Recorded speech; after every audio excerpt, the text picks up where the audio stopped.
चला आता फळ्यावर मी तुम्हाला दुसरं आणखी एक गणित दिलेलं आहे. पहिल्यांदा गणित वाचा बरं. काय दिलंय?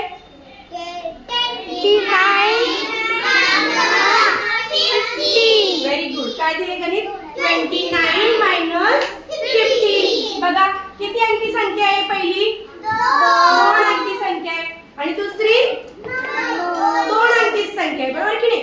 2 अंकी संख्या लिहिताना कशा लिहिणार? टेन्स आणि युनिट्स मध्ये. ही कशा लिहि बरं संख्या? 29 बरोबर लिहिले का रे? ओके. मायनस 15. ओके.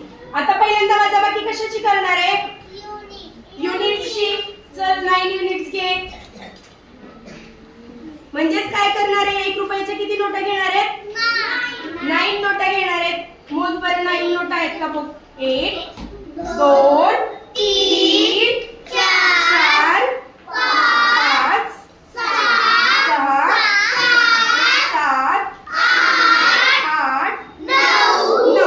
बघा युनिटच्या किती नोटा घेतल्यात? 9. हे घे तुझ्याकडे. आता त्यातल्या तू किती नोटा माझ्याकडे देणार आहे? 5. दे बरं. मोजा. 1 2 3 4 5. आता एकांच्याकडे 9 नोटा होत्या 1 रुपयाच्या. बरोबर? त्यातल्या तिने मला किती दिल्यात रे? 5. एकांच्याकडे किती उरले? एकांशा मोज. 1 2 3 4. किती उरल्या? 4. आता 4 लिहिणार कुठे रे? कुठे लिहिणार? युनिट्स मध्ये. लिहि बरं एकांशा. Very good. आता हे ठेवून दे. हे आपण युनिट्स मधलं सोडवलं. बरोबर की नाही? आता नोटा कोणत्या घ्यायच्या? टेन्स मधल्या. टेन्सच्या किती नोटा घ्यायच्या? 2. एकांशा घे तुझ्याकडे 2 नोटा. मोजून दाखव सगळ्यांना.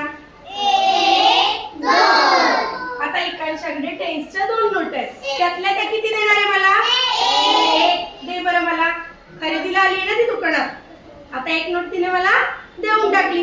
एकांशाकडे किती उरल्या? 1. दाखव एकांशा सगळ्यांना. 10 रुपयाची किती नोट उरली? 1. मग इथं काय लिहिणार टेन्स मध्ये? 1 लिहून दाखव. चल. Very good. काय उत्तर आलं मग? 14. 29 मायनस 15 काय येत आहे? 14. Very good.